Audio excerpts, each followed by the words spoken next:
2평쯤이나 될까 말까한 좁은 감방 안에서 7, 8명의 식구가, 때로는 10여 명이 넘는 인구가 똥통과 동거 생활을 하면서 뒤를 볼 때에는 그래도 뒤지가 필요하였다. 그러므로 경찰서에서는 이 불가피한 청구에 응하기 위하여 뒤지를 공급하고 있었다. 원래 뒤지감의 종이를 따로 만들어 한 움큼씩 묶어서 파는 것이 있었지만 이 당시에는 전쟁 중에 일본이 경제적 파탄에 직면하고 있었으므로 뒤지조차 구하기 어려웠다. 그리하여 일반으로 신문지나 읽어 넘긴 잡지 같은 것을 썰어서 뒤지로 쓰고 있는 형편이었다.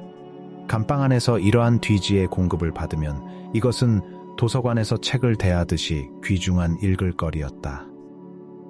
그런데 경찰서나 형무소에서는 구속되어 있는 사람이 바깥 세상의 소식을 아는 것을 지극히 꺼리고 있어서 신문지 조각 같은 것은 좀채로 들여주지를 않았다. 만일 우리 동지들의 가족 중에서 음식물에 차입을 할 적에 신문지로 싸개지를 삼은 것이 있으면 대개는 난로에 넣어서 태워버리는 것이 보통이었다. 그래도 혹시 신문지가 남아있고 그것을 뒤지로 쓰겠다고 청구하면 읽을 거리가 없어지도록 잘게 썰어서 넣어준다.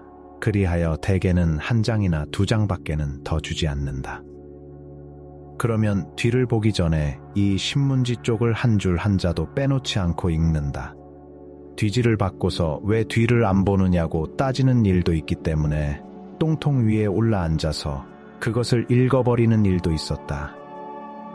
이러한 재료는 같은 감방에 있는 동지들도 읽어보기를 열심으로 바라고 있기 때문에 차마 혼자만 보고 없앨 수는 없었다. 그리하여 무슨 꾀를 부리고 무슨 방법을 쓰든지 간에 신문 조각을 돌려가며 윤독하기로 하는 것이었다. 이것을 읽되 어여시 펼쳐놓고 보는 것이 아니라 손바닥 안에 감추어질 만큼 접어서 간수의 눈을 피해가며 몰래 읽어내려가는 것이었다. 그러나 신문지 같은 것은 천재이루의 좋은 기회를 얻어야만 볼 수 있는 노릇이요. 보통 경우에는 외정 당시 경찰계의 유일한 기관지로서 경무휘보란 것이 있었다. 그리하여 경찰서에는 이 묵은 잡지의 재고품이 상당히 풍부한 듯하여 이것으로 우리들에게 뒤지를 공급하고 있었다. 이 잡지는 주로 경찰 행정에 필요한 지식이나 참고 사항을 재료로 하여 편집한 것인데 그 중에는 혹 취미 기사도 있고 일본 사람으로서 양행한 기행문 같은 것도 있었다. 어쨌든 우리는 문초를 받는 일 외에는 열흘이 하루같이 아무것도 하는 일 없이 팔짱을 끼고 부라지를 하며 온종일 앉아 있으므로 그 무료학이란 견주어 말할 데가 없었다. 그런데 이러한 글발이 있는 종이 조각이라도 얻어 읽는 경우에는 한결 지리한 시간이 쉽사리 지나는 것만 같았다. 더욱이 문초를 전부 마치고 그저 구속만 되어 있는 동안은 진정 세월이 더딘 것이 지리하여 견딜 수가 없었다. 그리하여 우리는 어떻게 하든지 이 경무휘보의 잡지 쪽을 많이 입수하도록 갖은 노력을 다 기울이었다. 우선 뒤를 자주 보기로 하였다. 설사가 나니까 한 장만으로 부족하니 석 장, 넉 장씩 달라고 하였다. 가다가는 뒤지를 얻기 위하여 헛뒤를 보는 일도 있었다.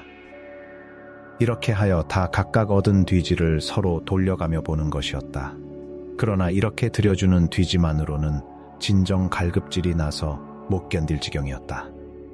그리하여 다량으로 뒤지를 입수하기에 청소꾼을 이용하는 일이 많았다. 젊은 사람이 청소하러 나가서 마치 담배를 훔쳐들이듯이 뒤지를 걸터서 감방으로 들여주곤 하였다. 이와 같이 도둑글을 읽다가 들켜서 뒤지를 빼앗기는 일도 있었고 뺨을 맞는 일도 한두 번이 아니었다. 그러나 이와 같이 봉변을 당하고도 그래도 또 잡지 쪽 읽기를 단념하지 못하였다. 이로써 미루어 보면 사람이 하고 싶어 하는 의욕은 벌을 받거나 모욕을 당하는 것만으로 깨끗이 청산하여 버리지 못하는 것이 역시 인간인가 싶었다. 이런 것도 인력으로 좌우할 수 없는 본능의 소치인 듯하였다.